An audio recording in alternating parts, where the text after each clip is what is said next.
नमस्कार दोस्तों, आप देख रहे हैं गुरु टीवी लाइव। सीआरसीएस सहारा रिफंड पोर्टल पर है जो जिन जमाकर्ताओं का 10 लाख रुपए अभी आवेदन नहीं हो पा रहा था, वह पुनः आवेदन है जो अभी कुछ समय से है जो प्रारंभ हो चुका है।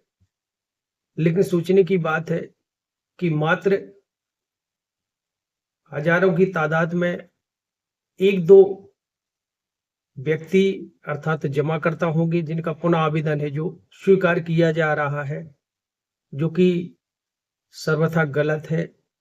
क्योंकि सितंबर 2025 के पहले जमाकर्ताओं द्वारा इसमें जो शेयर मास्टर की जो समस्या थी, वह भी पूर्ण रूप से समाधान है जो हो चुकी है। उसके उपरांत जमाकर्ताओं के हाई कोर्ट और जिला उपभोक्ता फोरम के आदेश हैं, फिर भी पुनः आवेदन करने पर है जो उसमें देखा जा सकता है FAQ3 लिखा आ रहा है। इसका क्या मतलब समझे, यह समझ से परे है। क्योंकि सीआरसीएस सहारा रिफंड पोर्टल से यदि सबसे ज्यादा फायदा हुआ है तो वह सहारा समूह की जो समितियां हैं, इनकी जो रिश्तेदार है या नजदीकी व्यक्ति विशेष हैं, इन्हीं लोगों की जमाकर्ताओं का इस पोर्टल के माध्यम से भुगतान हुआ है। और जब उनके जमाकर्ताओं का भुगतान पूर्ण रूप से हो गया तो लोग सैलरी की मांग करने लगे और अब वर्तमान में है जो वो अड़े हुए कि हमको सैलरी नहीं मिलेगी तो हम है जो आगे है जो सत्यापन जो दावे किए गए हैं उनका सत्यापन नहीं करेंगे। यह स्पष्ट है जो हो चुका है। तो कहने का मतलब 2009 से सहारा सेवी का केस चल रहा है। किसका फायदा हुआ? सहारा प्रबंधन का। उसके उपरांत आज भी रिसबमिशन हो या सीआरसीएस सहारा रिफंड पोर्टल का प्रथम पोर्टल हो या द्वितीय पोर्टल हो, इन सब पर है जो यदि किसी का विशेष रूप से फायदा हो रहा है तो सहारा समूह की जो समितियां हैं उनका। क्योंकि जिसका वेरिफिकेशन करके यह समितियां देंगी उन्हीं का पैसा है जो प्राप्त हो पाएगा। क्योंकि सर्वप्रथम जब शेयर मास्टर अपलोड होते हैं और पुनः आवेदन किया जाता है तो यह वेरिफिकेशन सहारा समूह की समितियों के जो कर्मचारी उनके माध्यम से किया जाता है। उसके उपरांत सीआरसीएस को पहुंचाया जाता है। कुल मिला के सभी को पता है कि समितियां किस प्रकार है जो वेरिफिकेशन में भेदभाव कर रही हैं। किसी को 45 दिन में पैसा देती हैं और जो शिकायत करता है कम, और जिन्होंने पूर्वत है जो सीआरसीएस में शिकायत की, हाई कोर्ट के आदेश हैं, जिला उपभोक्ता फोरम के आदेश हैं, उनका अभी तक है जो वेरिफिकेशन नहीं किया गया। 1 वर्ष से 2 वर्ष होने को है। तो यह स्पष्ट रूप से है जो भेदभाव इस पोर्टल के माध्यम से आप देख सकते हैं। और एक जानकारी और है कि जिस प्रकार इस पोर्टल पर भुगतान प्रक्रिया बहुत धीमी है और आप स्वतः ही आप संज्ञान ले सकते हैं कि जब 5 लाख रुपए की इसकी लिमिट बढ़ाई गई तब रिफंड प्रक्रिया है जो 50,000 रुपए हुई, और 10 लाख जब इसकी लिमिट बढ़ाई गई तब भी रिफंड प्रक्रिया 50,000 रुपए ही है। लगभग 2 से 3 वर्ष होने को है और 2 से 3 वर्ष तक यह लिमिट है जो अभी 50,000 रुपए तक पहुंची है। और इस प्रकार से आप अनुमान लगा सकते हैं कि 5 लाख प्राप्त करने के लिए यदि इस आंकड़े को हम विस्तृत रूप से समझें तो एक अनुमान लगाया जा सकता है कि 25 से 30 वर्ष है जो 5 लाख रुपए का मूलधन रिफंड लेने में लग जाएंगे सीआरसीएस सहारा रिफंड पोर्टल के माध्यम से। और 10 लाख रिफंड प्राप्त करने के लिए लगभग 50 वर्ष लग जाएंगे सीआरसीएस सहारा रिफंड पोर्टल से रिफंड प्राप्त करने के लिए। ये आप देख सकते हैं। और इस बीच में मुझे नहीं लगता कि शायद ही कोई जमाकर्ता, एजेंट अथवा सहारा प्रबंधन का कर्मचारी जीवित बचेगा। यह स्थिति इस सीआरसीएस सहारा रिफंड पोर्टल से स्पष्ट हो चुकी है। जैसे लगभग 1.5 करोड़ व्यक्तियों का है जो आवेदन किया गया, करोड़ों रुपए के भुगतान बाकी है। सरकार इस पर विशेष रूप से ध्यान नहीं दे रही है। सुप्रीम कोर्ट में बहुत से आईए लगे हैं, लेकिन सुप्रीम कोर्ट में है जो अभी तक उसकी है जो डेट है जो नहीं दी जा रही, सुनवाई नहीं की जा रही। तो यही हुआ कि अंधेर नगरी चौपट राजा, कोई कुछ नहीं कर सकता सिवाय है जो वीडियो में आओ और बस यही कहो कि बहुत जल्द है जो सहारा का ऑफिस खुलने वाला है, ये होने वाला है, वो होने वाला है, लेकिन यथार्थ बात यह है कि ऐसा कुछ नहीं होता हुआ दिख रहा है। गलत तरह की डिफिशियंसी, सहारा समूह की जो समितियां हैं, यदि इनकी शिकायत करूं तो ये लोग उस क्षेत्र के जमाकर्ताओं को टारगेट करते हैं। गलत तरह की डिफिशियंसी देकर है जो उनके भुगतान को बाधित किया जाता है। यदि किसी प्रकार की समस्या उत्पन्न होती है तो ये है जो कहते हैं आप सीआरसीएस से बात करो, सीआरसीएस बोलती है सहारा समूह की जो समितियां हैं उनसे संपर्क करो। इससे आप देख सकते हैं स्पष्ट रूप से कि किस तरह यह खेल चल रहा है। और आज वर्तमान परिवेश में जो जमाकर्ता हैं जिन्होंने अपनी बच्चियों की शादी, विवाह हेतु, बच्चों की पढ़ाई हेतु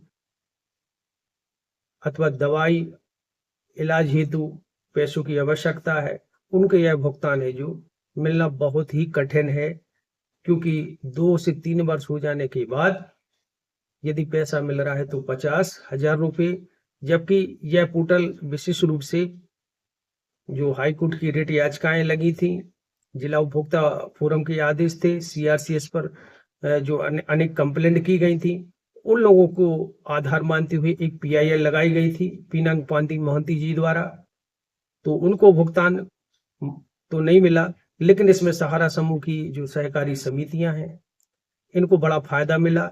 इन्होंने बड़ी चालाकी से पहले अपने रिश्तेदारों का, नजदीकियों का पैसा निकाल लिया और बाद में इनको याद आई कि अब हमको क्या बहाना करना है कि सैलरी का, तो ये सैलरी हेतु है जो अड़ गए कि जब तक सैलरी नहीं मिलेगी आगे का हम वेरिफिकेशन नहीं करेंगे। स्पष्ट रूप से देखा जा सकता है। तो आज शासन प्रशासन, मुझे तो समझ में नहीं आता कि कम से कम है जो इतना तो ध्यान रखे कि सहारा का जो मामला 2009 से चल रहा है और कितना है जो अत्याचार है जो जमाकर्ता अथवा एजेंट इन पर किया जाएगा। आज बहुत ही पीड़ा में चाहे जमाकर्ता हो चाहे एजेंट हो, वह अपना जीवन व्यतीत कर रहे हैं। कुछ लोगों का तो यह स्थिति है कि उनको पैसों की बहुत ज्यादा आवश्यकता है, इसी के सहारे उनकी बच्चियों का भविष्य टिका हुआ था, लेकिन वह भविष्य जो सहारा समूह की जो सहकारी समितियां हैं इनके द्वारा चौपट कर दिया गया और इनके द्वारा भुगतान में भेदभाव जैसा कि स्पष्ट रूप से देखा जा सकता है। ये मन के हिसाब से है जो भुगतान प्रक्रिया अपना रहे, भेदभाव किया जा रहा है और अपने निजी जमाकर्ताओं को जिनसे लाभांश मिल रहा है ये उनको है जो फायदा पहुंचा रहे हैं। बाकी जो जमाकर्ता है उनको तो कितने भी बार आवेदन कर दो, एक बार करो, 2 बार करो, तीसरी बार भी करोगे तो कुछ ना कुछ डिफिशियंसी देके और उनके है जो दावों को है जो रिजेक्ट किया जाता है। मेरे पास इसकी प्रत्यक्ष प्रमाण है, मैं ऐसे ही नहीं बोल रहा हूँ। और इस तरह जो प्रक्रिया चल रही है इससे भुगतान मिलना बड़ा ही मुश्किल हो गया, लेकिन मजबूरी यह है कि जमाकर्ता के पास कोई ऑप्शन नहीं और ना ही सहारा एजेंटों के पास में है। एक और आप देख सकते हैं कि जब भी सहारा के आंदोलन या कुछ होते हैं तो सरकार, ईडी, सीबीआई इस प्रकार के आप लोग देख सकते हैं कि छापेमारी करके है जो अपना पल्ला झाड़ देती है कि हाँ हम कार्रवाई कर रहे हैं, बाकी होता कुछ नहीं है। धीरे धीरे मामला है जो दब जाता है।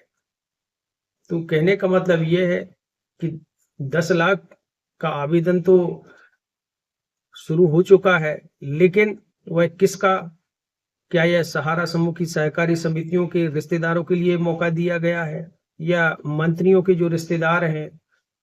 क्योंकि सीआरसीएस में गया था तो उन्होंने बताया था कि यहाँ मंत्री के रिश्तेदार आते हैं सिफारिश लेके।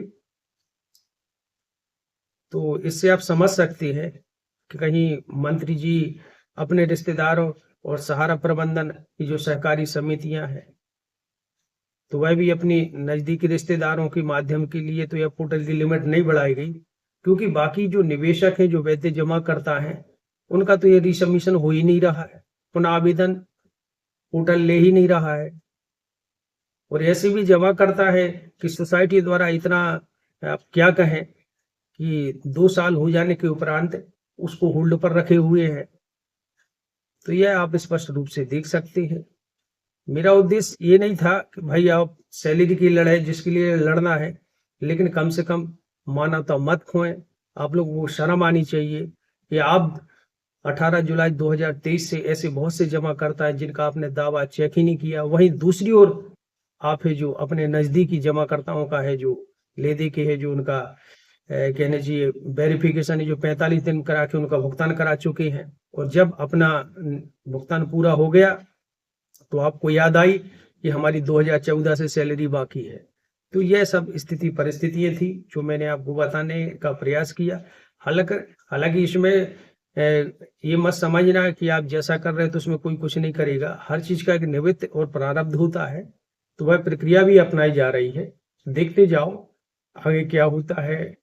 तो जानकारी यही थी कि जो बहुत से व्यक्ति ने बोला कि 10 लाख का तो वो आवेदन ही नहीं हो रहा है। बहुत से व्यक्तियों ने कमेंट किया कि हम लोगों को तो 2-2 साल हो गए, तो पुनः आवेदन किए हुए, लेकिन भुगतान प्राप्त नहीं हुआ, देखा ही नहीं गया। शिकायत भी डाली तो कोई जानकारी नहीं दी गई। यहाँ तक कि कुछ लोगों ने कहा कि यदि शिकायत करते हो ये शेयर मास्टर है जो पहले अपलोड कराएंगे और फिर उसको हटाने का कार्य करते हैं। तो इस तरह की चीटिंगबाजी, बेईमानी, छल देखा जा सकता है। लेकिन देखते हैं आगे क्या होता है। कार्रवाई चल रही है, निश्चिंत रहें। पैसा तो इनको देना ही पड़ेगा।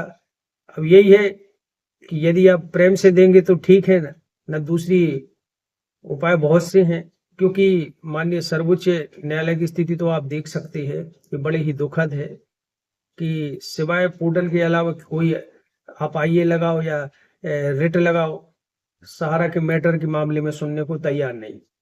तो न्याय की अपेक्षा भी किससे रखेंगे।